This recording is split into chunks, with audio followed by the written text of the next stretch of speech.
اعوذ باللہ من الشیطان الرجیم پناہ مانگتا ہوں میں اللہ کی شیطان مردود سے۔ بسم اللہ الرحمن الرحیم شروع اللہ کا نام لے کر جو بڑا مہربان نہایت رحم والا ہے۔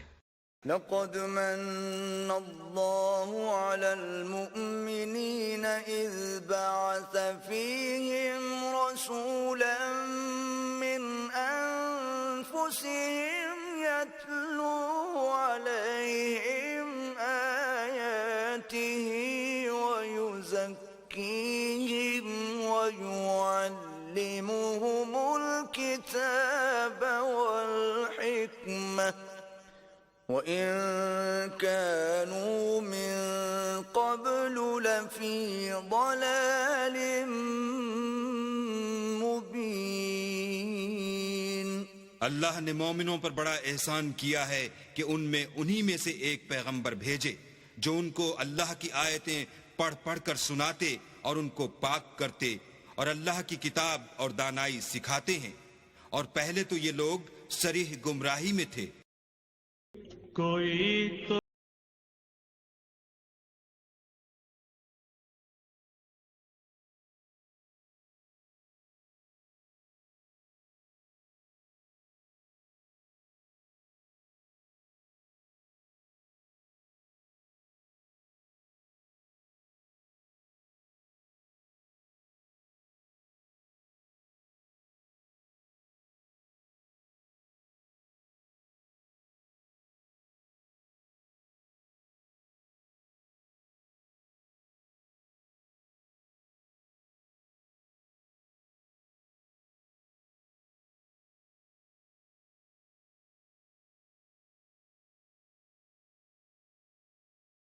الحمدللہ رضی الغفار والصلاة والسلام علی سید الابرار، اما بعد، اعوذ باللہ من الشیطان الرجیم من حمزہ ونفخہ ونفثہ،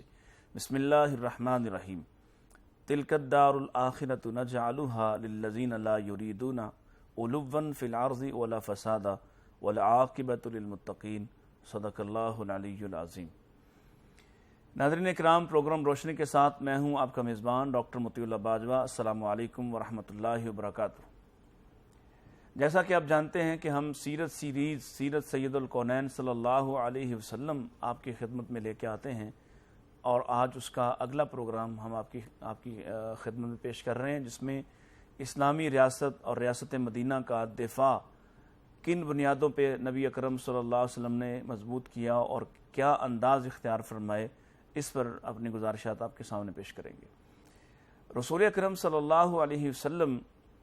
کا اسوہ حسنہ ہم سب کے لیے اس کی پیروی کرنا، اس کی اتباع کرنا ہم سب کی فلاح، ہم سب کی اصلاح اور ہم سب کی کامیابی کے لیے لازمی ہے، وگرنہ ہمارے لیے سامنے کوئی رہنما نہ ہو تو راستہ ڈھونڈنا اور اس صحیح راستے پر چلنا ازحد مشکل ہوتا ہے۔ اللہ نے آپ کو ہمارے لیے اسوہ کامل، اسوہ حسنہ بنایا ہے، اور اس کا ہمیں فائدہ یہ ہے کہ ہمیں خود سے بہت ساری تحقیقات اور بہت ساری تگ و تاز کی ضرورت نہیں پڑے گی، بلکہ صرف اور صرف رسول اکرم صلی اللہ علیہ وسلم کی خدمت میں آپ کے نقش پا کو تلاش کرنا اور آپ کے پیچھے پیچھے چلتے جانا ہماری کامیابی کا سبب اور باعث ہے۔ ناظرین کرام، ہم اس پروگرام کے آغاز میں اور ابتدا میں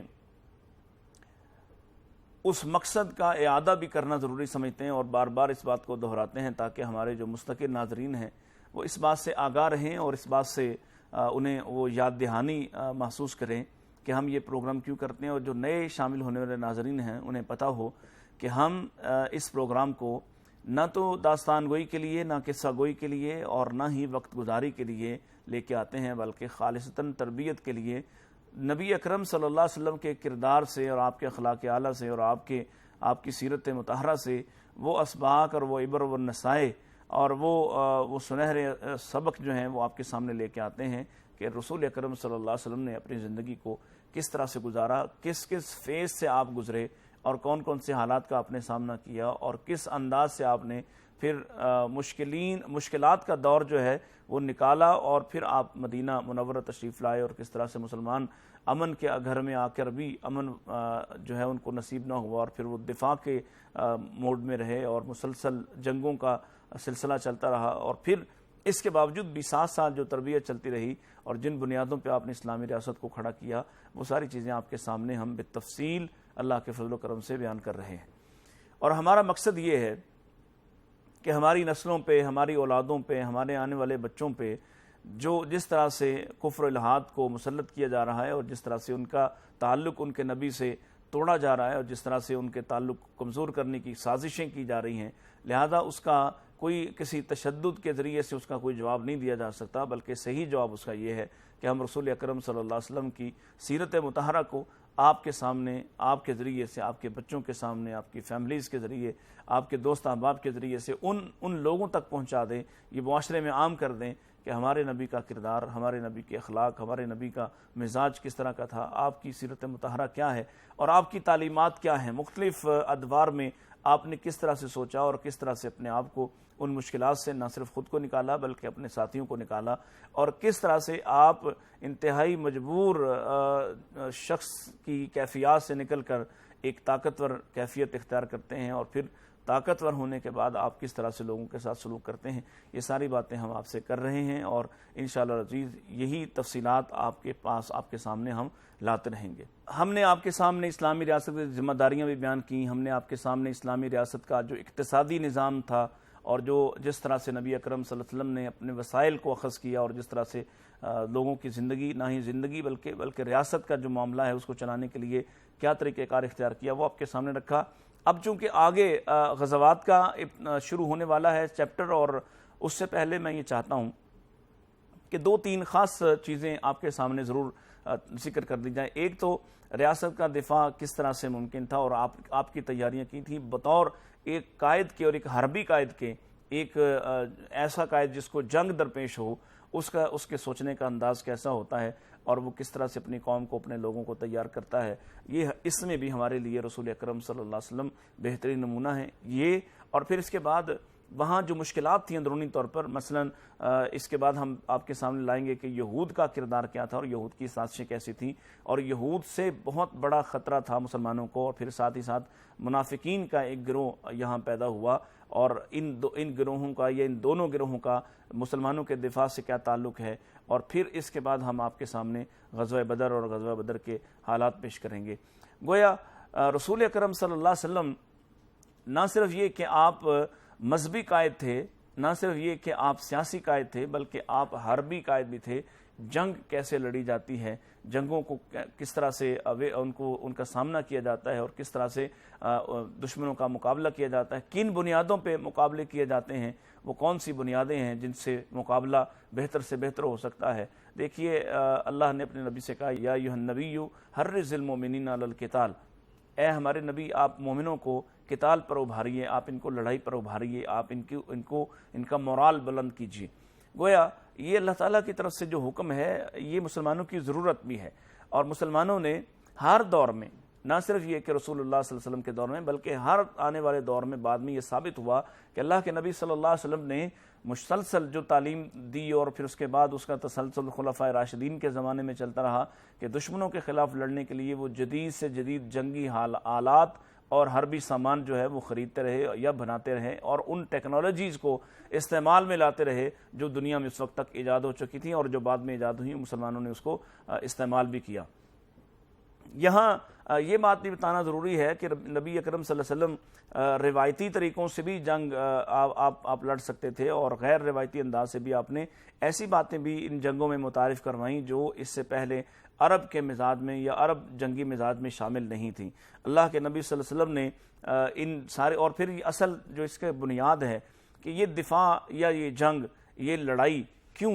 کی جائے، جبکہ رسول اکرم صلی اللہ علیہ وسلم تو رحمت للعالمین ہیں۔ تو جب آپ پر کوئی دشمن چڑھ دوڑتا ہے اور آپ پر کوئی حملہ آور ہو جاتا ہے، تو اسلام آپ کو یہ تعلیم نہیں دیتا کہ آپ ایک گال پہ تھپڑ کھانے کے بعد دوسرا گال آگے کر دیں۔ اسلام آپ کو آپ اپنی عزت، اپنے وطن کی دفاع اور اپنے مال کا دفاع اور اپنی آبرو کا دفاع کرنا سکھاتا ہی نہیں بلکہ ترغیب دیتا ہے۔ جیسے ہم نے گزشتہ پروگرام میں بھی یہ بات آپ کے سامنے رکھی، نبی اکرم صلی اللہ علیہ وسلم نے ارشاد فرمایا من قتل دون مالہ فہو شہید، من قتل دون عرضہ فہو شہید، جو آدمی اپنے مال کا دفاع کرتے ہوئے قتل ہو جاتا ہے وہ شہید ہے، جو اپنی عزت بچاتے ہوئے دفاع کرتے ہوئے مارا جاتا ہے وہ شہید ہے۔ گویا شہادت کا تصور صرف یہ نہیں ہے کہ وہ میدان جنگ میں جائے اور دشمن کے ساتھ مقابلہ کرے۔ اگر کوئی اس کی عزت پر حملہ آور ہوتا ہے، اگر اس کی کوئی حمیت پہ حملہ آور ہوتا ہے، اس کی غیرت پر حملہ آور ہوتا ہے، یا کوئی اس کے مال پہ حملہ آور ہوتا ہے، اس کا مال لوٹنا چاہتا ہے، تو یہ اس کے پاس اختیار موجود ہے اور یہ اس کو اجازت موجود ہے کہ وہ اپنا دفاع کر سکتا ہے۔ اور اسی طرح سے ریاست کا یہ کردار ہے کہ ایسے ظالم عناصر کے خلاف وہ خود باہر نکلے، جیسے بعد میں ثابت ہوا کہ نبی اکرم صلی اللہ علیہ وسلم کی وفات مبارکہ کے بعد جو دو بڑے فتنوں نے مسلمانوں کے سامنے جو دیوار بنائی اور مسلمانوں کا راستہ روکنے کی کوشش کی اور اسلام کے خلاف بغاوت پھیل گئی، وہ دو بڑی وجوہات، ان میں سے ایک کا تعلق تو عقیدے سے تھا اور دوسرے کا تعلق عقیدے سے تو بظاہر نہیں لگتا لیکن ہے اس کا بھی تعلق عقیدے سے، یعنی ایک نے زکوٰۃ خلیفہ کو دینے سے انکار کی، ایک بڑا طبقہ جنہوں نے آپ کے مسلمانوں کے خلاف جو ہے وہ جنگ کی اور جن کے خلاف حضرت ابوبکر صدیق رضی اللہ عنہ نے دفاع کرتے ہوئے یا پیش قدمی کرتے ہوئے بھی ان پر حملے کی ہے۔ اور دوسرے جو ختم نبوت کا انکار کرنے والے مدعیان جھوٹے جو نبوت کے دعوے دار تھے وہ سامنے آئے ہیں، تو دونوں کو رعایت نہیں دی گئی اور دونوں طبقات کو سختی سے کچل دیا گیا کہ اسلام کو یہ نہیں سکھایا گیا یا مسلمانوں کو یہ نہیں سکھایا گیا کہ وہ خاص حالات میں بھی گھر میں بیٹھے رہیں اور امن کی جو ہے وہ سیٹی بجاتے رہیں، بلکہ جہاں ضرورت ہوگی، جس کردار کی ضرورت ہوگی، عمومی طور پر مسلمان کا کردار امن والا کردار ہے، وہ لوگ اس سے لوگوں کی عزت و جان مامون ہے، محفوظ ہے، لیکن اگر کوئی اس کی عزت و آبرو پر ہاتھ ڈالے گا، کوئی اس کے عقیدے پر ہاتھ ڈالے گا، کوئی اس کی حمیت پہ ہاتھ ڈالے گا، تو پھر اس ہاتھ کے ساتھ وہی سلوک ہونا چاہیے جو ہوتا رہا ہے۔ گویا یہ بزدلی کا درس نہیں ہے اور نہ ہی یہ پیش قدمی کا اور تشدد کا راستہ ہے، یہ معتدل اسلام خیر الامور اوسطها کے تحت یہ درمیانی عمل ہے کہ نہ تو ایسا کوئی ظالمانہ پیش قدمی کا سسٹم اور نظام ہے اور نہ ہی اس بزدلانہ انداز سے اپنے آپ کو روک لینا اور ہر طرح کا ظلم اور تشدد برداشت کرنا، اس کی بھی اجازت موجود نہیں ہے۔ نبی اکرم صلی اللہ علیہ وسلم نے نہ صرف یہ کہ اپنا دفاع کیا، مدینے کا دفاع کیا، مسلمانوں کا دفاع کیا، یہی آپ کی تعلیمات مبارکہ تھیں۔ کفار اور مشرک قبائل کے جو خطرات بڑھے تو اللہ کے نبی صلی اللہ علیہ وسلم نے ایک مضبوط عسکری تنظیم کی تیاری پر توجہ دی اور آپ نے لوگوں کو لڑنے کی ٹریننگ بھی دی، آپ نے سکھایا بھی، اور باقاعدہ طور پر تیر اندازی کے مقابلے اور تلوار بازی کے مقابلے، اور وہ بات یاد کریں جو حضرت عائشہ رضی اللہ تعالیٰ نے یہ آپ سے ایک درخواست کی تھی، اور گزشتہ پروگرام میں بھی اس کا ذکر ہوا کہ آپ نے خواہش ظاہر کی کہ میں یہ جو حبشیوں کا کھیل ہے، دفاعی کھیل وہ جو کھیلتے ہیں اپنے آپ کو بچانے کا، وہ میں دیکھنا چاہتی ہوں۔ تو وہ افریقی کھیل تھا جس کو وہ خاص لوگ جو ہیں وہ کھیل رہے تھے اپنے آپ کو بچانے کے لیے، جیسے آج کے مارشل آرٹس کے ماہر ہیں، اسی طرح کا کوئی کھیل۔ تو وہ حضرت رسول اللہ صلی اللہ علیہ وسلم، ظاہر ہے اس کی اجازت موجود تھی اور مسجد نبوی کے عین صحن میں اس کو کھیلا جا رہا تھا یا اس کی پریکٹس کی جا رہی تھی، جس کو سیدہ عائشہ رضی اللہ عنہا نے خود اپنی آنکھوں سے دیکھا۔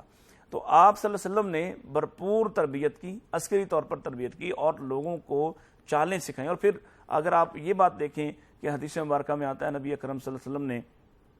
لوگوں سے کہا کہ تم میرے پیچھے رہ کے لڑنا، خود آپ ڈھال کے طور پہ کھڑے ہو جاتے سامنے، اور آپ جس طرح سے جنگ کرتے اسی طرح سے مسلمان جنگ کرتے، مسلمان آپ کی ڈھال میں یا آپ کی اوٹ میں۔ بعض صحابہ کہتے ہیں کہ جب ہم جنگ میں بہت بری طرح سے پھنس جاتے تو ہم آپ کی اوٹ لے لیتے، آپ کے پیچھے آ کے کھڑے ہوتے، اور پھر آپ جنگی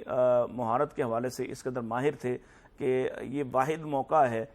بدر کا جس میں دھوکے کے ساتھ آپ کو زخمی کیا گیا ہے، اور اس وقت مسلمانوں کے حالات چونکہ دونوں طرف سے حملہ ہوا اور ابتری پھیلی، وگرنہ رسول اکرم صلی اللہ علیہ وسلم کسی تلوار سے زیر نہیں ہوئے اور نہ ہی کسی سے آپ نے مقابلہ جو ہے وہ نرم مقابلہ کیا ہے، آپ خود بھی تلوار کے دھنی اور ماہر تھے۔ تو اللہ کے نبی صلی اللہ علیہ وسلم آپ نے بطور ایک حربی کمانڈر کے، ایک جنگی لیڈر کے، آپ نے بھرپور تیاری کی، اگرچہ جنگ آپ کا مقصد نہیں ہے، اگرچہ امن کی خرابی آپ کا مقصد نہیں، آپ صلح تھے، اور آپ کی کوششوں سے ہم دیکھتے ہیں کہ عین لڑائی کے وقت بھی آپ صلح چاہ رہے ہوتے تھے، اور آپ کا مقصد کبھی بھی یہ نہیں رہا کہ آپ جنگ کریں اور لوگوں کو زیر کریں یا لوگوں کو تحقیق کریں، بلکہ رسول اکرم صلی اللہ علیہ وسلم جس طرح کی تعلیم و تربیت دیتے، حج پر روانہ کرتے وقت جن دستوں کو آپ روانہ کرتے، جن فوجوں کو آپ روانہ کرتے، آپ ان کو جو ارشادات عالیہ ارشاد فرماتے، آپ جو ان سے کہتے کہ کس طرح سے تم نے جہاد کرنا ہے، بوڑھوں کو، بچوں کو، عورتوں کو اور معذوروں کو کچھ نہیں کہنا، جو دروازہ بند کر لے اس کو کچھ نہیں کہنا، جو تلوار پھینک کر جو اپنے ہتھیار پھینک کر بھاگ کھڑا ہو اس کو کچھ نہیں کہنا، جو ہاتھ اٹھا لے اس کو کچھ نہیں کہنا، اور اسی طرح سے جو اپنے گھر کا دروازہ بند کر لے اس کو کچھ نہیں کہنا۔ تو صحابہ بھی یقیناً یہ سوچتے تھے کہ پھر ہم کس کے خلاف لڑیں گے، گویا اور پھر جہاد کی جو مدارج ہیں کہ پہلے آپ کا سارا جہاد ہی ابلاغ اسلام ہے، آپ کا سارا جہاد ہی دفاع مسلمانان ہے، اور آپ کا سارا جہاد ہی دفاع مدینہ کے لیے ہے، اور آپ نے سب سے پہلے جو شرائط آپ نے طے کر دیں کہ جب بھی جہاد کے لیے جائیں گے، جب بھی لڑائی کے لیے جائیں گے، جب بھی قتال کے لیے جائیں گے، تو کسی بھی قوم سے مقابلہ کرنے سے پہلے ہم 3 باتیں ان کے سامنے رکھیں گے کہ وہ ہمارے بھائی بن جائیں مسلمان ہو کر، یہ اور سب مال بھی ان کا، ساری جائیدادیں بھی ان کی، حکومت بھی ان کی، اور دوسرا حل یہ ہے کہ وہ ہماری اطاعت قبول کر لیں، ہمیں جزیہ دینا شروع کر دیں، ہمیں خراج دیں، اور تیسرا یہ ہے کہ ان کی تلوار اور ہماری تلوار فیصلہ کرے گی کون فاتح ہے اور کس کے اصول چلیں گے۔ یہ آپ دیکھیں کہ اور کوئی ایسی کارروائی نہیں ہے کسی کے خلاف کے دھوکہ دینے کی صورت، حالانکہ الحرب خدعۃ کے الفاظ موجود ہیں کہ جنگ میں دھوکہ جائز ہے، لیکن نبی کریم علیہ السلام کی طرف دھوکے کا کوئی ایک لفظ بھی منسوب نہیں کیا جا سکتا۔ نبی کریم صلی اللہ علیہ وسلم اسی وجہ سے جو ضروریات تھیں اس زمانے کی ان کو محسوس کرتے تھے، اور آپ کی نگاہ اور نظر ان چیزوں پہ رہتی تھی کہ کس طرح سے دفاع کو مضبوط کیا جا سکتا ہے، مدینے کا دفاع کس طرح سے مضبوط کیا جا سکتا ہے، یا جو فوج کی ضرورت ہے یا لڑنے والوں کی ضرورت ہے، ہمیں دفاع کے لیے کن کن چیزوں کی ضرورت ہے۔ خود اللہ تعالیٰ نے اعدوا لهم ما استطعتم من قوة کے الفاظ کے ذریعے سے یہ رہنمائی فرما دی ہے کہ آپ کے ذمے ہے کہ اپنا دفاع مسلسل مضبوط کرتے جائیں، دشمنوں کے مقابلے میں وہ آپ کا انتظار نہیں کریں گے، اور نہ ہی یہ توکل ہے کہ آپ یہ کہیں کہ ہم اپنا دفاع بھی مضبوط نہیں کرتے اور اللہ پہ بھروسہ اور توکل کرتے ہیں، بلکہ توکل یہ ہے کہ آپ جو اپنے حصے کا کام ہے اور اپنے ذمے کا کام ہے وہ آپ کریں، اور پھر اللہ پہ نتائج کو چھوڑ دیں اور اللہ کے حوالے کر دیں ان نتائج کو۔ جیسے غزوہ بدر میں مسلمانوں کے پاس جو وسائل تھے وہ ان وسائل کے ساتھ آگے لڑنے کے لیے، دفاع کرنے کے لیے مدینہ کا اور جنگ کرنے کے لیے، لیکن یہ نہیں ہوا کہ وہ بیٹھ جاتے کہ نہیں ہم اپنا دفاع تو نہیں کرتے، ہمارا اللہ ہی دفاع کر دے گا۔ اللہ تعالیٰ اگرچہ اس بات پر قادر ہے، لیکن اس نے انسانوں کے ذمے کام لگائے ہیں کہ وہ اپنے کام کریں اور پھر اللہ پہ نتائج کو چھوڑیں۔ یہ ہے اصل تصور توکل۔ تو رسول اکرم صلی اللہ علیہ وسلم دشمنوں کی جو سرگرمیاں ہیں ان سے باخبر رہنے کے لیے، حتیٰ کہ آپ اندازہ کریں کہ آپ رسول اکرم صلی اللہ علیہ وسلم سراغ رسانی کے لیے باقاعدہ طور پر آپ مہمات آپ نے جاری فرمائیں، آپ نے لوگوں کو بھیجا، 2-4 دستوں کے بھیجتے رہتے ہیں، آپ مختلف لوگوں کی ذمہ داری لگاتے رہتے ہیں، اور عرب کے خاص طور پہ مکہ کے آنے والے جو راستے ہیں ان پر بٹھا دیتے یا ان کے آس پاس سے ان کو گزار دیتے تاکہ وہ وہاں کے حالات سے واقف رہیں، باخبر رہیں۔ یہ آپ کا اس وقت کا انٹیلیجنس سسٹم تھا۔ یہی سسٹم تھا کہ حاطب بن ابی بلتہ رضی اللہ تعالیٰ نے جب فتح مکہ کے لیے فیملی کو، اپنے خاندان کو بچانے کے لیے کفار کو ایک سہولت دینے کی کوشش کی، اور مقصد صرف یہ تھا کہ میرے خاندان کو وہاں پریشان نہ کیا جائے،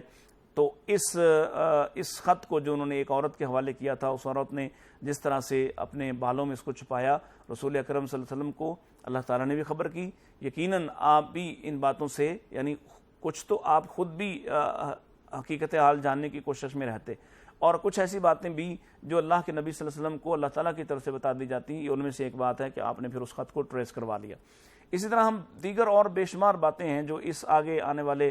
دنوں میں آپ کے سامنے رکھیں گے کہ کس طرح سے آپ انٹیلیجنس سروے کرواتے تھے، کس طرح سے آپ خبریں لیتے تھے، باخبر کس طرح سے رہتے تھے، یہ ساری باتیں آپ کے سامنے لے کے آئیں گے۔ اللہ کے نبی صلی اللہ علیہ وسلم جدید جو اسلحہ سازی ہے اس کے رجحانات سے باخبر رہتے تھے، اور خاص طور پہ آپ نے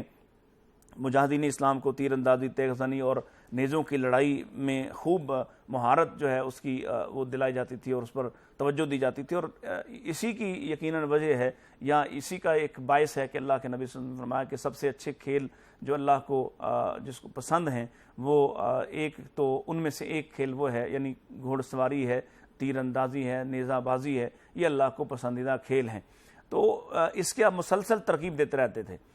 اور پتہ چلا آپ کو کہ علاقہ جرش میں منجنیق، دبابہ، قلعہ شکن مشین اور ٹینک اور دوسرے حربی آلات وہاں بنائے جا رہے ہیں، تو آپ نے اپنے صحابہ کو وہاں پہ بھیجا۔ ان میں عروہ بن مسعود ثقفی، غیلان بن مسلمہ ثقفی اور دیگر کچھ تجربہ کار صحابہ کرام رضوان اللہ علیہم اجمعین کو آپ نے یہ جدید اسلحہ سازی دیکھنے کے لیے جرش روانہ کیا، اور یہ مسلمان وہاں گئے، انہوں نے وہاں کے جو حربی آلات تھے ان کو دیکھا، ان میں دلچسپی لی۔ یعنی یہ شروع سے ہی آپ نے اس طرز عمل کو اختیار کر لیا جب اللہ تعالیٰ کی طرف سے پیغام آیا ہے اذن للذین یقاتلون بانہم ظلموا، جن لوگوں پر ظلم کیا گیا ہے، جن لوگوں کو ستایا گیا ہے، ان کو ہماری طرف سے اب اجازت ہے کہ وہ اپنا دفاع کریں، وہ اپنے مخالفین سے ٹکر لینے کے لیے کھڑے ہو جائیں، ان کا سامنا کرنے کے لیے کھڑے ہو جائیں۔ تو اس کے بعد آپ نے اپنی جنگی تیاریوں کو شروع کر دیا، اور باطل جو ہے اس کو اس سے باخبر رہتے، ان کی ہر گھڑی خبر لیتے، ان کے بارے میں چوکس رہتے، اور جو مدینہ کے اندر دفاع کا ایک نظام ہے اور واچ اینڈ وارڈ کا جو سسٹم ہے، یعنی جو وہاں پہ لوگوں کے حالات سے باخبر رہنا اور مدینہ کے اندر سے کوئی سازش نہ ہو اس کے لیے باخبر رہنا، حتیٰ کہ خود اپنے دفاع کے لیے نبی اکرم صلی اللہ علیہ وسلم نے ایک رات اپنے خیمے سے سر نکالا اور لوگوں سے کہا کہ کون ہے جو میرا دفاع کرتا ہے؟ تو حضرت سعد بن ابی وقاص رضی اللہ عنہ اپنے ہتھیار لے کر آگے کہ میں آپ کا دفاع کروں گا۔ گویا آپ کا دفاع بھی جاری رہا، اور آپ کی حفاظت کے لیے، آپ کی حفاظت کے پیش نظر آپ کی پہرہ داری بھی کی جاتی رہی، آپ کو اپنے حصار میں لے کے رکھا گیا۔ نبی اکرم صلی اللہ علیہ وسلم نے جو دستیاب وسائل تھے ان دستیاب وسائل کے ساتھ مسلمانوں کو مسلح کیا، اور مسلمان ثابت قدم بھی تھے، ایمان بھی غیر متزلزل تھا، لیکن پھر بھی ان شرانگیزیوں اور ان فتنہ اور فساد کے جو تابڑتوڑ حملے تھے ان کے سامنے رکاوٹ کھڑی کرنے کے لیے، ان کا دفاع کرنے کے لیے ضروری تھا کہ ان سارے حالات سے واقف رہا جاتا، اور نبی صلی اللہ علیہ وسلم باقاعدہ طور پہ اس کی تربیت کرتے۔ نہ صرف یہ کہ آپ نے فوجی صلاحیتوں کو نکھارنے کی کوشش کی، حربی ذوق کو آپ نے نکھارا، قائدانہ خوبیاں مطلب مختلف قبیلوں کے جو سردار بنائے، مثلا آپ نے بعض لوگوں کو ہر دستے کا ایک امیر بنانا، اور امیر کو پھر اس قبیلے کا امیر بنانا، اور پھر قبیلے کے بعد اوورآل آپ کی اپنی کمان کے اندر لوگوں کا کام کرنا۔ تو یہ تقسیم کار تھی لوگوں تک براہ راست پیغام رسانی کے حوالے سے بھی اور لوگوں کی قیادت کے لیے بھی۔ آج ہم دیکھتے ہیں جیسے ہماری فوجوں کے جو سسٹم اور نظام ہیں کہ وہ کس طرح سے نان کمیشن آفیسر سے چل کر پھر کمیشن آفیسر سے لے کے جرنیلوں تک جاتے ہیں، تو یہ نظام ہم دیکھتے ہیں کہ نبی اکرم صلی اللہ علیہ وسلم نے اپنی زندگی میں شروع کر رکھا تھا۔ اس کے بعد ہم دیکھتے ہیں کہ اللہ کے نبی علیہ الصلوۃ والسلام نے اسلامی سلطنت کو باقاعدہ طور پر عسکری تنظیم سازی میں اس کے وسائل بھی لگائے اور اس پر توجہ بھی دی، اور باقاعدہ طور پر مدینہ میں مختلف لوگ اس کی ٹریننگ دیتے کہ کس طرح سے اپنا دفاع کرنا ہے اور کس طرح سے جنگ کرنا ہے اور جنگی اصول کیا ہیں، اور خود رسول اکرم صلی اللہ علیہ وسلم عین جنگ سے پہلے بھی لوگوں کی تربیت کرتے ہیں کہ تم نے، جیسے ہم نے گزشتہ روز مثال دی تھی کہ کس طرح سے غزوہ احد کی دفاع کے لیے، غزوہ احد میں اپنے دفاع کے لیے آپ نے اس جبل رومات پہ لوگوں کو تیر اندازوں کو 50 تیر اندازوں کو اس درے پہ کھڑا کیا تھا۔ گویا آپ اپنے جو بھی اس گراؤنڈ میں جہاں آپ نے جہاد کرنا ہے وہاں کی آپ کو خبر، وہاں کی آپ ٹریننگ، وہاں اپنے لوگوں کو، اپنے دوستوں کو سکھانا، حتیٰ کہ رسول اکرم صلی اللہ علیہ وسلم نے غزوہ بدر کے اندر جو جگہ منتخب کی تو آپ کی جنگی حکمت عملی جو ہے، آپ کی بصیرت ہے، وہ ہمیں نظر آتی ہے کہ جیسے ہی بارش ہوتی ہے مسلمانوں کو اس ریتلی زمین پہ پاؤں جمانا آسان ہو جاتا ہے، اور جو حصہ جس طرف کفار تھے، مشرکین مکہ تھے، وہ اس وقت زمین ہے اور وہ پانی جب اس پہ جاتا ہے کیچڑ ہو جاتا ہے، وہاں پاؤں رکھنا سنبھالنا مشکل ہو گیا۔ گویا یہ بھی پوری طرح سے آپ ان باتوں سے آگاہ تھے، اور پھر اسی وجہ سے تیزی کے ساتھ مسلمانوں کی جو جنگی حکمت عملی ہے ہم بعد میں بھی دیکھتے ہیں کہ طاقتور ترین جو دو ریاستیں تھیں، ایک روم کی ریاست ہے اور ایک ایران کی ریاست ہے، اور مسلمانوں کی نہ صرف یہ کہ ایمانی قوت سے مسلمانوں نے ان کے ملکوں کو تاراج کیا اور وہاں پہ اللہ کی حکومت کو قائم کر دیا، بلکہ اگر یہ کہا جائے کہ وہ جنگی حکمت عملی، بے جگری سے لڑنا، وہ بے خوفی سے لڑنا، وہ تقوی، وہ میدان کے اندر کھڑے رہنا، جذبہ شوق شہادت، یہ ساری چیزوں کے ساتھ ساتھ جنگی مہارت بھی آپ نے جس طرح سے اس کی تربیت فرما دی وہ بھی سب کے سامنے تھی۔ حضرت علی رضی اللہ تعالیٰ عنہ کے بارے میں ہم پڑھتے رہتے ہیں، سنتے رہتے ہیں کہ وہ تلوار کے اس قدر ماہر تھے، اس قدر دھنی تھے کہ اگر آپ جو عمر بن عبد ود کا مقابلہ ہے غزوہ خندق کے موقع پر، تو بڑا حیران کن ہے کہ ایک ایسا سردار، ایسا طاقتور پہلوان جس کے سامنے کوئی نہیں جاتا اور جو دسیوں لوگوں پر اکیلا ہی باری ہے، وہ حضرت علی رضی اللہ تعالیٰ عنہ کے سامنے آتا ہے۔ تو حضرت علی رضی اللہ تعالیٰ عنہ اپنی جنگی مہارت کا سامنے کرتے ہوئے اپنے سے کئی گنا بڑے اور طاقتور اور خطرناک دشمن کو لمحوں میں ڈھیر کر دیتے ہیں۔ تو یہ جنگی حکمت عملی اور جنگی مہارت تھی جو رسول اکرم صلی اللہ علیہ وسلم نے اپنے تمام ساتھیوں کے اندر نہ صرف یہ کہ اس کا جذبہ دلایا بلکہ اس کی ٹریننگ دلوائی جاتی تھی۔ اسی طرح سے جو جنگ کا مقصد ہے، مسلمانوں کی جنگ کا یا اسلام کی جنگ کا مقصد نہ تو انتقام لینا ہے، نہ دوسرے ملکوں پر قبضہ کرنا ہے، نہ مال و منال حاصل کرنا ہے، بلکہ اسلامی جہاد کا یا اسلامی قتال کا جو مقصد ہے وہ کسی بھی طرح کی حرص و ہوس کا اس میں کوئی دخل نہیں ہے، بلکہ صرف اور صرف اسلام کا دفاع ہے، اخلاقی حدود کو جو غالب کرنا ہے، ظلم و ستم اور فتن و فساد کا زمانہ اس کو سمیٹنا ہے، اور عام انسان کی زندگی کو راحت دینا ہے، اللہ کے راستے میں لڑنا ہے، لوگوں کی زندگیوں کے لیے اور لوگوں کے وسائل ان کے لیے صرف کروانا ہے۔ یہ وہ بنیادی مقاصد ہیں جو رسول اکرم صلی اللہ علیہ وسلم کے جہاد کے، اور اسی وجہ سے اس مقدس راستے کا انتہائی قدم اللہ کے لیے اپنے نفس کو قربان کرنا ہے، اور جو بھی اس راستے میں قربان ہوتا ہے، جو بھی شخص اللہ کے لیے اپنی جان کو قربان کرتا ہے، تو اس کے بارے میں نبی اکرم صلی اللہ علیہ وسلم نے ارشاد فرمایا، ایک موقع پر آپ نے ارشاد فرمایا کہ شہید جب اس کے خون کا پہلا قطرہ زمین پہ گرتا ہے تو اللہ تعالیٰ اس کے سارے گناہوں کو معاف کر دیتا ہے۔ اسی طرح ایک اور موقع پر آپ نے واضح وصیت فرمائی، توحید کی بات کی، آپ نے رسالت کی بات کی، آپ نے جہاد کی بات کی، جہاد فی سبیل اللہ کی رغبت دلائی۔ تو ایک صحابی نے کھڑے ہو کے پوچھا، یا رسول اللہ صلی اللہ علیہ وسلم، کیا مسلمان کے، کیا کسی شہید ہونے والے کے گناہ شہادت کی وجہ سے سارے ہی گناہ معاف ہو جائیں گے؟ تو آپ نے فرمایا ہاں، سب گناہ معاف ہو جائیں گے۔ کچھ دیر گزری تو پھر دوبارہ آپ پر وحی کی کیفیت ہوئی، تو آپ نے اسے بلایا کہ تم نے کیا سوال کیا تھا؟ اس نے اپنا سوال دہرایا تو آپ نے فرمایا ہاں، تمام گناہ معاف ہو جائیں گے لیکن قرض معاف نہیں ہوگا، اور یہ بات ابھی مجھے جبریل نے بتائی ہے۔ گویا آپ نہ صرف یہ کہ لڑنے کی تربیت دیتے بلکہ آپ تقوی کی تربیت، خود آپ دیکھیں کہ غزوہ بدر کے موقع پر اللہ کے نبی صلی اللہ علیہ وسلم نے جس انداز سے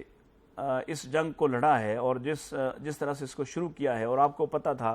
ظاہری اعتبار سے کوئی مقابلہ ہی نہیں بنتا، وہ 1000 لشکر ہیں اور وہ آہن پوش ہیں، وہ سر سے پاؤں تک لوہے میں غرق ہیں، وہ جنگی ماہر ہیں، وہ طاقتور ہیں، اور یہاں مسلمان بیمار ہیں، کمزور ہیں، اور مالی طور پر ابتری کا شکار ہیں، انتشار کا شکار ہیں، اور اسی طرح ان کی جو جسمانی کیفیات ہیں وہ بھی اتنی کوئی اچھی نہیں ہیں، پھر حربی جو ان کی ٹریننگ ہے وہ مکہ والوں کے برابر اور ان کے درجے کی نہیں ہے۔ لیکن آپ صلی اللہ علیہ وسلم نے رات کو خود ایک عمل پیش کیا کہ آپ مقام عریش پر جو آپ کے لیے چھپر بنایا گیا تھا، آپ اس پر چلے گئے اور اللہ سے طویل دعا کرنے لگے، حتیٰ کہ حضرت ابوبکر صدیق رضی اللہ عنہ جو آپ کا پہرہ دے رہے ہیں وہ دیکھتے ہیں کہ اللہ کے نبی صلی اللہ علیہ وسلم کی الہا حضاری کرتے ہوئے آپ کے جو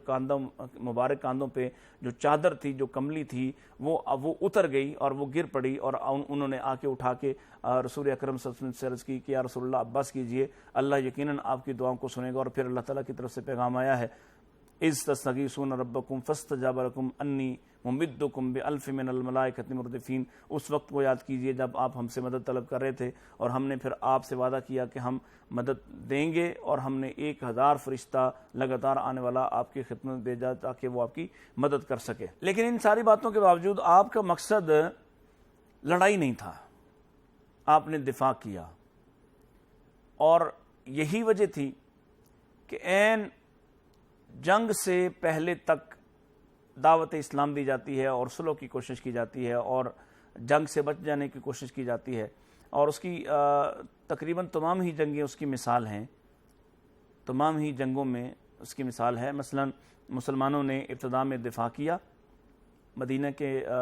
اطراف میں، پہلے بدر میں، پھر احد میں، پھر مدینہ کے اندر، اور اس کے بعد جو پیش قدمی کی ہے تو فتنہ فساد ختم کرنے کے لیے خیبر جاتے ہیں، اور خیبر میں بھی بالآخر معاہدہ کر لیا جاتا ہے فتح ہونے کے بعد۔ اور اسی طرح سے جب مکہ جاتے ہیں تو اس قدر احتیاط، اور بعض لوگوں نے کہا کہ آج الیوم یوم الملحمہ، آج تو گوشت بنانے کا دن ہے، آج تو کاٹنے کا دن ہے، آج تو ذبح کرنے کا دن ہے۔ اور نبی اکرم صلی اللہ علیہ وسلم کو جب یہ بات پہنچی تو آپ نے فرمایا حالانکہ ہم آج 10,000 ہیں اور ان مکہ والوں نے ہمارے ساتھ بڑے ظلم کیے، انہوں نے ہمیں یہاں سے زبردستی نکالا، ہمارے خلاف قتل کی سازشیں کی، انہوں نے مسلسل ہم پر جنگیں مسلط کی، 3 بار یہ پورے عرب کے ساتھ اور پورے لاؤ لشکر کے ساتھ پوری قوت کے ساتھ ہمیں کچلنے کے لیے آئے، لیکن آج یوم الملحمہ نہیں ہے بلکہ الیوم یوم المرحمہ، آج تو رحمت کا، معافی کا، رافت کا دن ہے۔ نبی اکرم صلی اللہ علیہ وسلم کا کبھی بھی مقصد لڑائی نہیں تھا، اور کسی بھی وقت آپ کا مقصد خون بہانا نہیں تھا، حتیٰ کہ جہاں اللہ تعالیٰ کسی کافر قیدی کو رعایت نہیں دینا چاہ رہا، رسول اکرم صلی اللہ علیہ وسلم اس وقت بھی رعایت دلانے کی خواہش کے ساتھ اللہ کے سامنے ہاتھ اٹھائے ہوئے نظر آتے ہیں۔ تو اللہ کے نبی صلی اللہ علیہ وسلم صلح کرنے کی کوشش کرتے، صلح جو تھے، اور عین جنگ کے وقت تک بھی صلح کرتے۔ اس کی بہت بڑی مثال ہے غزوہ بدر کے اندر کہ وہ سرخ اونٹ پہ بیٹھا ہوا تھا عتبہ، اور اس سے نبی کریم صلی اللہ علیہ وسلم نے فرمایا کہ اگر خیر ہے تو اس سرخ اونٹ والے کے پاس ہے، گویا آپ کی خواہش تھی اور وہ چاہ رہا تھا کہ جنگ نہ ہو۔ اس نے اپنے لوگوں کو روکنے کی کوشش کی، لیکن ابو جہل کے اکسانے اور تیش دلانے پر بالآخر جو آر دلائی اس پر جنگ ہو جاتی ہے، اور مسلمان اور کفار آپس میں لڑ پڑتے ہیں۔ لیکن آپ آخری وقت تک پر امید رہے کہ ہمارا مقصد جنگ نہیں ہے اور ہم جنگ نہیں کرنا چاہتے، اور ادھر سے بھی کوششیں ہو رہی تھیں کہ جنگ نہ کی جائے۔ اسی طرح سے صلح حدیبیہ کا معاملہ ہے کہ جب آپ کو یہ خبر ملی کہ سیدنا عثمان غنی رضی اللہ تعالیٰ عنہ ان کو قتل کر دیا گیا ہے، شہید کر دیا گیا ہے، اور وہ سفیر بن کر گئے تھے، تو اللہ کے نبی صلی اللہ علیہ وسلم نے ان 1400 صحابہ کے ساتھ بیعت لی جو بیت اللہ کا صرف طواف کرنے کی نیت سے جا رہے تھے، بیت اللہ کا عمرہ کرنے کی نیت سے آئے تھے، لیکن مکہ والوں نے ان کو دور ہی روک دیا، اور حضرت عثمان رضی اللہ عنہ جو سفیر بن کر مسلمانوں کی طرف سے بات کرنے کے لیے گئے، تو جب ان کے قتل کی، ان کی شہادت کی خبر سنی تو آپ نے ایک بیعت لی، اور وہ بیعت موت کی بیعت تھی کہ ہم ہر صورت میں عثمان رضی اللہ تعالیٰ عنہ کا انتقام لیں گے۔ گویا جب آپ نے یہ طے کر لیا اور وہ بیعت لی، جس بیعت کو بیعت رضوان کہا جاتا ہے، 1400 صحابہ نے جینے مرنے کے وعدے کر دیے کہ ہم آپ کے ساتھ ہیں اور ہم بدلہ لیے بغیر واپس نہیں جائیں گے۔ ایسے موقع پر نبی اکرم صلی اللہ علیہ وسلم کی خواہش کیا ہے؟ آپ صلح چاہتے ہیں، اور جب صلح کی ان کی طرف سے پیش قدمی ہوئی اور انہوں نے اس پر بات چیت کی، تو آپ نے اتنی رعایت کی کہ آپ نے جو شرائط ان کو بظاہر فائدہ دیتی تھیں وہ شرائط بھی آپ نے تسلیم کر لی۔ جو شرائط، یعنی ان میں ایک شرط یہ ہے کہ کوئی شخص اگر مکہ سے مسلمان ہو کر مدینہ جانے کی کوشش کرے گا تو مدینہ والے پابند ہوں گے کہ اسے واپس مکہ بھیجا جائے، اور اگر کوئی شخص مسلمان بھی مدینہ سے مکہ آئے گا تو مکہ والے اس سے واپس نہیں کریں گے۔ یہ بڑی تلخ شرط تھی، لیکن اللہ کے نبی صلی اللہ علیہ وسلم چونکہ صلح چاہتے ہیں، حالانکہ بھی تھوڑی دیر پہلے بیعت لی ہے، حالانکہ تھوڑی دیر پہلے یہ وعدہ لیا ہے کہ تم اپنی جانیں قربان کر دو گے، عثمان کا بدلہ لیے بغیر واپس نہیں جاؤ گے، اور ابھی تک عثمان رضی اللہ عنہ کے بارے میں یہ باتیں واضح نہیں ہو سکیں، لیکن جب وہ آ رہے ہیں تو آپ صلح چاہتے ہیں، جب وہ آپ سے بات چیت کرتے ہیں تو آپ صلح چاہتے ہیں، اور اس صلح کا مسلمانوں کو قلق تھا، اور ان کے دلوں میں اس کی رنجش تھی کہ رسول اکرم صلی اللہ علیہ وسلم نے ان سے صلح کی ہے، جبکہ ہمیں صلح کے بجائے ان پر پیش قدمی کرنا چاہیے تھی، اور ہم تو صرف عمرہ کے لیے آئے تھے۔ ان کی اپنی طور پہ اپنے حساب سے صحابہ کی بات جو ہے وہ بڑی ویلڈ تھی اور اہم تھی کہ ہم تو کوئی لڑائی کرنے نہیں آئے، اور پورا عرب آتا ہے تو ہم بھی عرب کا حصہ ہیں، اگر ہم عمرہ کرنے آئے ہیں تو اس میں ایسی کیا بات ہے۔ جیسے آج بھی فراخ دلی کے ساتھ جتنے بھی لوگ پوری دنیا سے حج کرنے کے لیے جاتے ہیں، اور ان کا جو کوٹا بھی ملکوں کے ساتھ سعودی عرب کا طے ہے، وہ ان کو رعایت دیتا ہے۔ تو اللہ کے نبی صلی اللہ علیہ وسلم نے جب یہ بات سنی لوگوں کی، اور پھر آپ نے جب ارشاد فرمایا کہ اپنی قربانی کو قربان کر دو، تو کوئی بھی نہیں اٹھا، اور آپ پریشان ہو کر، رنجیدہ ہو کر اپنے خیمے میں لوٹے۔ سیدنا ام سلمہ رضی اللہ تعالیٰ عنہ آپ غالباً آپ کے ساتھ ہیں، اور وہ جب انہوں نے دیکھا تو آپ پریشان ہیں، مغموم ہیں، آپ سے پوچھا کہ کیا وجہ ہے؟ آپ نے بتایا کہ میں نے لوگوں سے کہا کہ وہ اپنے جانوروں کو ذبح کر دیں، لیکن لوگ اٹھے نہیں ہیں۔ تو حضرت ام سلمہ رضی اللہ تعالیٰ نے فرمایا کہ آپ ایسا کریں، آپ خود جائیں اور اپنی قربانی کو قربان کر دیں، اور کہنے کی ضرورت نہیں ہے، مسلمان آپ کی مطابقت کریں گے، آپ کی تابعداری کریں گے۔ وہی ہوا، جب وہ آپ گئے اور آپ نے جا کے اپنی قربانی کو قربان کر دیا، تو تمام مسلمانوں نے اپنی قربانیوں کو قربان کر دیا، اور کسی ایک نے بھی اعتراض نہ کیا۔ یعنی آپ آخری دم تک اور آخری حد تک جاتے تھے صلح کے لیے۔ صلح آپ کی پہلی ترجیح تھی کہ صلح ہو جائے، لڑائی ٹل جائے، لڑائی نہ ہو، یہ آپ کی ہر جنگ میں کوشش رہی، ہر جنگ میں خواہش رہی۔ لیکن جب جنگ مسلط ہو جاتی تو پھر آپ اس میں کوئی ٹالرنس نہیں تھا اور کوئی رعایت نہیں تھی۔ جب جنگ ہوتی ہے تو اللہ کی طرف سے حکم ہے، قاتلوا ائمۃ الکفر، کفر کے اماموں کی گردنوں کو مارو، وَضْرِبُوا فَوْقَ الْأَعْنَاقِ وَضْرِبُوا مِنْهُمْ كُلَّ بَنَانٍ، ہر ایک کی ان کی جو جڑ ہے گردن کی، وہاں سے ان کو کاٹ ڈالو۔ یعنی جب جنگ ہوگی تو پھر رعایت نہیں ہوگی، جنگ سے پہلے تک آپ کی مسلسل کوششیں رہیں کہ کسی طرح سے صلح ہو جائے۔ حتیٰ کہ عین اگر لڑائی کے دوران بھی کوئی شخص صلح کی درخواست کرتا اور وہ کوئی مسلمانوں کا نقصان بھی کر چکا ہوتا، تو رسول اکرم صلی اللہ علیہ وسلم اس سے اس صلح کو قبول فرما لیتے، اور آپ نے بعض لوگوں سے جنگ سے پہلے صلح کر لی اور بعض قبائل سے معاہدے کیے جنگوں کے بعد۔ اور اسی طرح سے ہم دیکھتے ہیں کہ جہاد کا جو مقصد، اصل منشا ہے، وہ جنگ نہیں ہے بلکہ فساد کا استیصال ہے، فساد کا خاتمہ ہے۔ اور جنگیں عام طور پر 4 قسم کی ہوتی ہیں۔ ایک جنگ وہ ہے جو حمیت کے نام پر لڑی جاتی ہے، غیرت کے نام پر لڑی جاتی ہے، یہ عموماً قبائل اور خاندانوں کے مابین ہونے والی لڑائی جو ہے اس کو ہم اس کی جنگ کہتے ہیں۔ اسی طرح سے ایک جنگ وہ ہے جو وحشی قوموں کے مابین برپا ہو جاتی ہے، جیسے جاہلیت میں عرب آپس میں لڑتے تھے، ترکمان آپس میں لڑتے تھے، کرد اور تتاری آپس میں لڑتے تھے، اور آج بھی بعض قبائل وہاں سرزمین عرب پر آپ دیکھیں گے کہ وہ لڑ رہے ہیں اور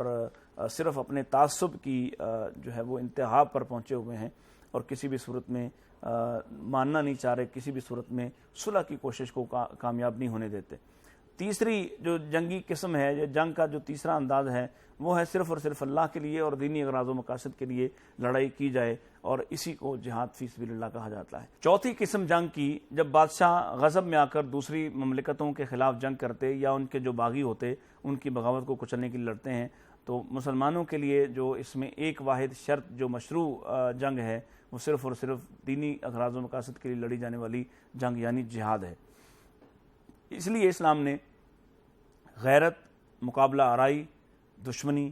اور دوسروں کو نیچا دکھانے کے لیے ان لڑائیوں کو روک دیا، اور نہ صرف روکا بلکہ ان کو جرم قرار دے دیا، اور ایسی کسی لڑائی کا کوئی فائدہ کسی کو مذہبی طور پر نہیں ہوگا۔ ان جنگوں میں مارے جانے والے کے بارے میں مختلف جو ہمارے ائمہ ہیں ان کے مختلف اقوال ہیں۔ نبی صلی اللہ علیہ وسلم کی جو جنگی حکمت عملی ہے، یا آپ کی جو جنگ ہے، وہ ابلاغ اسلام کے لیے، دفاعی اسلام کے لیے اور مسلمانوں کے دفاع کے لیے تھی، اور آپ نہیں چاہتے کہ کسی پر اقتصادی تفوق حاصل ہو جائے یا معاشی برتری حاصل ہو جائے، اور اس کے لیے آپ مال غنیمت میں لوٹ مار کریں یا ایسا کچھ کریں، یہ آپ کی خواہشات نہیں تھی۔ بلکہ رسول اکرم صلی اللہ علیہ وسلم نے جو سابقہ مزاج اور رواج چل رہا تھا اس سے ہٹ کر نئے جنگی قوانین متعارف کروائے، اور جنگ کو بھی مہذب قواعد اور جو اصول ہیں اور جو ضابطے ہیں ان کے ماتحت کر دیا۔ ہم دیکھتے ہیں کہ رسول اکرم صلی اللہ علیہ وسلم کی آمد سے پہلے اور آپ کے بطور حربی قائد کے لڑنے سے پہلے وہاں عام رواج تھا مسلح کرنے کا۔ وہاں مردوں کو، یعنی جو شخص جنگ میں مارا جاتا اس کے بعد اس کا پیٹ پھاڑ دیا جاتا، اس کے ناک کان کاٹ دیے جاتے۔ تو اللہ کے نبی صلی اللہ علیہ وسلم نے اس سے منع فرما دیا کہ مسلمان یہ کام نہیں کریں گے، کسی کا ناک کان نہیں کاٹیں گے، کسی کی آنکھیں نہیں نکالیں گے، کسی کا پیٹ نہیں چاک کریں گے۔ یہ مسلمانوں پر پابندی عائد کر دی گئی، گویا ان کے لیے جنگ میں بھی کوئی نہ کوئی قاعدہ، کوئی نہ کوئی اصول موجود ہے، اور انہیں بتایا جا رہا ہے جب آپ کسی بھی دستے کو روانہ کرتے، کسی کو بھی قائد بنا کر کسی فوج کے ساتھ بھیجتے تو آپ اس کو کہتے، آپ ان سے وعدہ لیتے کہ تم کسی عورت پر ہاتھ نہیں اٹھاؤ گے، تم کسی بچے کو قتل نہیں کرو گے، تم کسی ایسے بوڑھی کو قتل نہیں کرو گے جو جنگ کے قابل نہیں ہے، ایسے معذور کو قتل نہیں کرو گے جو جنگ کا حصہ نہیں ہے، اور کسی کی فصل نہیں اجاڑو گے، کسی کے گھر کے دروازے کو نہیں توڑو گے، کسی کا مال نہیں لوٹو گے، کسی کی عزت و آبرو کی طرف آنکھ نہیں اٹھاؤ گے۔ اور اسی طرح سے ان سے یہ وعدہ لیا جاتا کہ جب تم غالب ہو جاؤ گے تو فصلیں نہیں اجاڑو گے، کسی کے مکان کو آگ نہیں لگاؤ گے، درخت نہیں اکھاڑو گے۔ یہ ساری وہ باتیں ہیں جو سابقہ جو اس وقت تک رواج تھا اس میں نہیں پائی جاتی، بلکہ اللہ کے نبی صلی اللہ علیہ وسلم نے ان چیزوں کو رواج دیا اور اسی پر فوکس کیا کہ مقصد فتنہ کو ختم کرنا ہے، مقصد لوگوں کی گردنوں پہ اپنی حکومت کا طوق ڈالنا نہیں ہے۔ رسول اکرم صلی اللہ علیہ وسلم نے ہمیشہ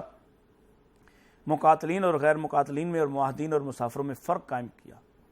آپ نے مختلف سفراء، مفتوح اقوام اور اسیران جنگ کے لیے بھی نہایت کریمانہ حقوق متعین فرمائے، اور غفلت میں آپ نے کبھی حملہ نہیں کیا، آگ لگانے سے منع کر دیا، لوٹ مار سے منع کر دیا، مسلح سے منع کر دیا، اور اسی طرح سے قیدیوں کے قتل سے منع کر دیا، بدعہدی اور دیگر وحشیانہ افعال کو ممنوع قرار دے دیا۔ یعنی بدعہدی نہیں ہوگی، کسی کو قتل نہیں کیا جائے گا، حتیٰ کہ بے شک کوئی قیدی ہو جائے قیدی کو قتل نہیں کیا جائے گا، جس کو قیدی کر لیا اس کو قتل نہیں کیا جائے گا۔ اور یہ ساری جو ریاست کا دفاع ہے، اس میں ایک بات اور بڑی اہم ہے کہ نبی اکرم صلی اللہ علیہ وسلم فساد انگیزی سے بچتے تھے، فتنہ پردازی سے آپ ہمیشہ دور رہے۔ آپ نے کبھی کسی فتنے کا آپ حصہ نہیں بنے، بلکہ آپ کی کوشش ہوتی تھی کہ کسی طرح سے فتنے کا دروازہ بند ہو جائے، کسی طرح سے فساد کا دروازہ بند ہو جائے۔ اور یہی وجہ ہے کہ اللہ تعالیٰ فرماتے ہیں تلک الدار الآخرہ نجعلھا للذین لا یریدون علوا فی الارض ولا فسادا والعاقبۃ للمتقین، کہ وہ آخرت کا گھر ان لوگوں کو دیں گے ہم جو زمین میں نہ بڑائی چاہتے ہیں نہ فساد، اور اچھا انجام تو پرہیزگاروں ہی کے لیے ہے۔ اسی آیت کے مصداق نبی اکرم صلی اللہ علیہ وسلم زمین میں ہر طرح کی فساد انگیزی سے بچتے، حالانکہ اصول یہی ہے۔ اگر ہم سورہ نمل پڑھیں اور اس میں ہم دیکھیں کہ حضرت سلیمان علیہ السلام کا جب مکالمہ چل رہا ہے ملکہ بلقیس سے، اور وہ خط اس کے پاس پہنچا ہے اور وہ خط اپنے سرداروں کو سنا رہی ہے، اور وہ انہوں نے کہا کہ نحن اولو قوت و اولو باس شدید، ہم تو بڑے جنگجو ہیں، ہم مقابلہ کریں گے سلیمان کا۔ پھر کیا ہوا؟ اس وقت اس نے ایک جنگی اصول جو اس وقت تک رائج اور پھر اب تک بھی وہ رائج نظر آتا ہے، اس نے کہا ان الملوک اذا دخلوا قریۃ افسدوها وجعلوا اعزۃ اہلها اذلہ۔ یہ اصول ہے دنیا کا کہ جب بادشاہ، طاقتور قومیں کسی پر حملہ آور ہوتی ہیں، اس کے ملک میں داخل ہوتی ہیں، مقابلہ کرتی ہیں، فاتح ہوتی ہیں، تو پھر وہاں کا امن برباد کر دیتی ہیں، وہاں پر فساد مچا دیتی ہیں، اور وجعلوا اعزۃ اہلها اذلہ، اور وہاں کے عزت داروں کی عزتیں اچھال کر ان کو ذلیل و رسوا کرتی ہیں۔ لہذا یہ خدشہ جو فساد انگیزی کا موجود تھا اور جو رواج تھا، نبی اکرم صلی اللہ علیہ وسلم نے بالکل اس کے مخالف اور اس سے متبادل تعلیمات ارشاد فرمائی ہیں، اور آپ صلی اللہ علیہ وسلم نے لوگوں کو ہر طرح کے ظلم سے، جبر سے، فساد سے روکنے کا آپ نے حکم جاری فرمایا ہے۔ اسی طرح ہم دیکھتے ہیں کہ ایک اور الزام عائد کیا جاتا ہے دشمنان دین کی طرف سے کہ اسلام تو تلوار کے زور پہ پھیلا ہے، جبکہ اللہ تعالیٰ قرآن مجید میں ارشاد فرماتے ہیں لا اکراہ فی الدین قد تبین الرشد من الغی، دین میں کوئی کسی قسم کی زبردستی نہیں ہے، اور ہدایت اور گمراہی سے واضح ہو چکی ہے۔ یعنی گمراہی جتنی بھی زیادہ ہو، ہدایت تھوڑی سی ہو تو وہی انسان کو راستہ سجا دیتی ہے۔ اور اسی طرح سے رسول اکرم صلی اللہ علیہ وسلم کو یہ بھی آپ کے ذریعے سے پیغام دیا گیا من یہد اللہ فہو المہتد، جسے اللہ ہدایت دے گا وہی ہدایت پائے گا، ومن یضلل فلن تجد لہ ولیا مرشدا، اور جسے وہ گمراہ کر دے اس کے لیے ہرگز کوئی رہنما اور دوست نہیں پائیں گے۔ یعنی رسول اکرم صلی اللہ علیہ وسلم کی جنگ جو ہے وہ جبر کی طرف نہیں لے کے جاتی، وہ سلامتی اور رحمت کی طرف اور رافت کی طرف اور نرمی کی طرف لے کے آتی ہے۔ اور یہی وجہ ہے کہ ہم دیکھتے ہیں کہ اللہ کے نبی صلی اللہ علیہ وسلم نے تلوار سے بہت کم علاقہ فتح کیا ہے، نہ ہونے کے برابر، اور بغیر تلوار کے سینکڑوں ہزاروں لاکھوں میل آپ کے دین میں اور آپ کی اطاعت میں جوک در جوک جو ہیں وہ شامل ہوتے ہوئے نظر آتے ہیں۔ اسی طرح سے دفاع کا حق بھی اسلام نے دیا ہے کہ کسی بھی طرح کے ظلم، جبر، تعصب و زیادتی کے مقابلے میں خاموشی سے بہتر ہے، جیسے قرآن مجید نے کہا ہے وَقَاتِلُوا فِي سَبِيلِ اللَّهِ الَّذِينَ يُقَاتِلُونَكُمْ وَلَا تَعْتَدُوا إِنَّ اللَّهَ لَا يُحِبُّ الْمُعْتَدِينَ، کہ تم اللہ کی راہ میں ان لوگوں سے لڑو، جہاد کرو جو تم سے لڑتے ہیں، اور جو تم زیادتی نہ کرو، اس لیے کہ اللہ تعالیٰ زیادتی کرنے والوں کو پسند نہیں کرتا۔ یعنی جتنی تکلیف، اذیت، پریشانی انہوں نے تمہیں دی ہے اتنی دینا تمہارا بھی حق ہے، اور تم چاہتے ہو تو اتنی تکلیف دے لو، اس سے زائد کی اجازت نہیں ہوگی۔ اور اگر تم معاف کر دو تو ظاہر ہے اس معاف کرنے میں اللہ کے ہاں سے جو اجر و ثواب ملے گا وہی تمہارے لیے کافی ہے۔ اسی طرح سے ہم دیکھتے ہیں کہ رسول اکرم صلی اللہ علیہ وسلم جہاد کے وسائل اور اسلحہ میں بھی خود کفیل ہونا چاہتے تھے، اور یہ گولڈا مائر نے لکھا ہے کہیں پر کہ وہ کہتی ہے کہ جس رات رسول اکرم صلی اللہ علیہ وسلم کی وفات مبارکہ ہوتی ہے، آپ کے گھر میں چراغ جلانے کے لیے تو تیل موجود نہیں ہے یا گھی موجود نہیں ہے، لیکن آپ کے گھر میں اس وقت بھی 9 یا 9 سے زائد تلواریں اس وقت بھی موجود ہیں۔ گویا اسلام مضبوط ہوتا ہے اپنے دفاع سے، اور دفاع کی جو بھی حد ہے، جیسے جہاد بھی اس کا دفاع ہے، جیسے قلم کے ساتھ بھی جہاد اس کا دفاع ہے، زبان کے ساتھ اظہار بھی اس کا دفاع ہے، مختلف تعلیم کے ذریعے سے بھی ہم اسلام کا دفاع کرتے ہیں۔ تو یہ دفاع بھی ہمارے لیے لازم ہے، ہمیں اس کا دفاع بھی کرنا ہے۔ ناظرین کرام، اسلامی ریاست کا دفاع، اس پر انشاءاللہ مزید گزارشات آپ کے سامنے پیش کریں گے۔ آج کے لیے اتنا ہی کافی ہے، اگلے پروگرام میں ملتے ہیں انشاءاللہ۔ السلام علیکم ورحمۃ اللہ وبرکاتہ۔